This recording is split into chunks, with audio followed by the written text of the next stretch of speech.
Hello दोस्तों, मेरी YouTube channel कहानियां विद सीमा में आपका स्वागत है। मोक्षदा एकादशी व्रत की कथा।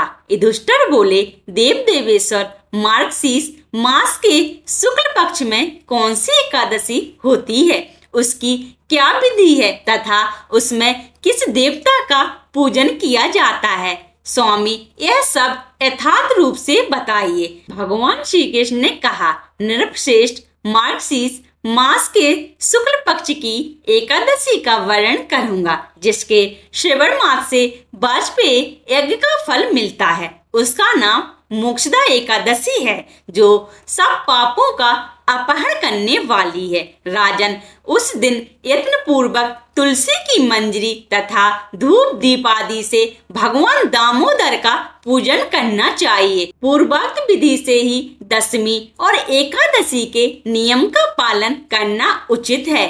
मोक्षदा एकादशी बड़े बड़े पातकों का नाश करने वाली है। उस दिन रात्रि में मेरी प्रसन्नता के लिए नृत्य, गीत और स्तुति के द्वारा जागरण करना चाहिए। जिसके पितर पाप बस नीच योनि में पड़े हों, वे इस एकादशी का व्रत करके इसका पुण्य दान अपने पितरों को करें तो पितर मोक्ष को प्राप्त होते हैं। इसमें तनिक भी संदेह नहीं है। पूर्व काल की बात है। वैष्णवों से विभूषित परम रमणीय चंपक नगर में बैखानस नामक राजा रहते थे। वे अपनी प्रजा का पुत्र की भांति पालन करते थे। इस प्रकार राज्य करते हुए राजा ने एक दिन रात को स्वप्न में अपने पितरों को नीच योनि में पड़ा हुआ देखा। उन सबको इस अवस्था में देखकर राजा के मन में बड़ा अचंभा हुआ और प्रातः काल ब्राह्मणों से उन्होंने उस स्वप्न का सारा हाल कह सुनाया। राजा बोले, ब्राह्मणों, मैंने अपने पितरों को नरक में गिरा हुआ देखा है। वे बारंबार रोते हुए मुझसे यूं कह रहे थे कि तुम हमारे तनुज हो, इसलिए इस नरक समुद्र से हम लोगों का उद्धार करो। दुष्वरों, इस रूप में मुझे पितरों के दर्शन हुए हैं, इससे मुझे चैन नहीं मिलता। क्या करूं, कहां जाऊं? मेरा हृदय रूंधा जा रहा है। वह व्रत, वह तप, वह योग जिससे मेरे पूर्वज तत्काल नरक से छुटकारा पा जाएं, बताने की कृपया करें। मुझ बलवान तथा साहसी पुत्र के जीते जी मेरे माता पिता घोर नरक में पड़े हुए हैं, अतः ऐसे पुत्र से क्या लाभ है? ब्राह्मण बोले, राजन, यहाँ से निकट ही पर्वत मुनि का महान आश्रम है।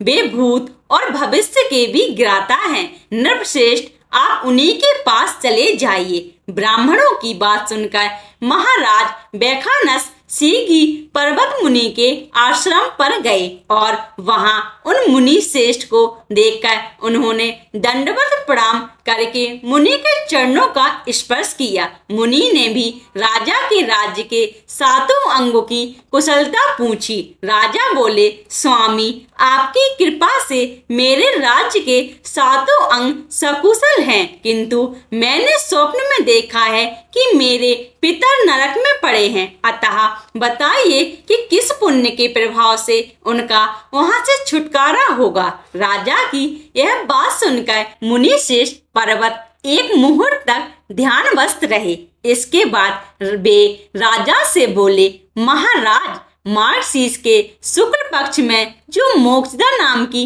एकादशी होती है, तुम सब लोग उसका व्रत करो और उसका पुण्य पितरों को दे डालो। उस पुण्य के प्रभाव से उनका नरक से उद्धार हो जाएगा।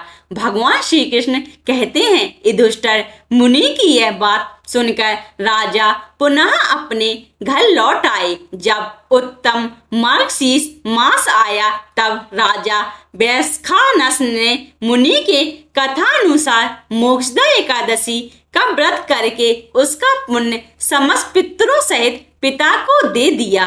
पुण्य देते ही क्षण भर में आकाश से फूलों की वर्षा होने लगी। वैखानस के पिता पितरों सहित नरक से छुटकारा पा गए और आकाश में आकर राजा के प्रति यह पवित्र वचन बोले, बेटा तुम्हारा कल्याण हो। यह कहकर वे स्वर्ग चले गए। राजन जो इस प्रकार कल्याणमयी मोक्षदा एकादशी का व्रत करता है उसके पाप नष्ट हो जाते हैं और मरने के बाद वह मोक्ष प्राप्त कर लेता है। यह मोक्ष देने वाली मोक्षदा एकादशी मनुष्यों के लिए चिंतामणि के समान समस्त कामनाओं को पूर्ण करने वाली है। इस महत्व के पढ़ने और सुनने से वाजपेयी यज्ञ का फल मिलता है।